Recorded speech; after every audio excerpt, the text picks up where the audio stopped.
প্রিয় দর্শক, আপনারা দেখতে পাচ্ছেন এই মুহূর্তে আমি আছি গাজীপুর জেলার বুটবাজার বাজারে। বুটবাজারের পাশে এই মুহূর্তে একটি বাসের ভিতরে অগ্নিসংযোগ করা হয়েছে। আসলে বেশি রকম পুরার কারণে আগুন দাউ দাউ করে জ্বলতেছে।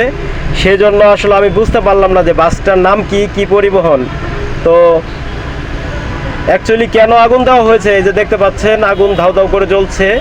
তো এত পরিমাণ এখানে হইচই, লোকের আপনার মানুষ দৌড়াদৌড়ি করতেছে, কেন আগুন ধরানো হয়েছে এই বিষয়টা আমি বুঝতে পারলাম না। আপনারা দেখতে পাচ্ছেন প্রচুর জ্যাম আর মানুষ দৌড়াদৌড়ি করতেছে চতুর সাইডে।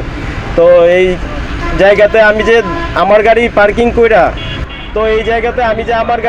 কইরা কারোর কাছ থেকে জেনে নিব কেন আগুন দেওয়া হয়েছে, এটাও জানতে পারলাম না। তো নেক্সট টাইম অবশ্যই আপনাদেরকে জানানো হবে যে কেন এই অগ্নিসংযোগটা হয়েছিল।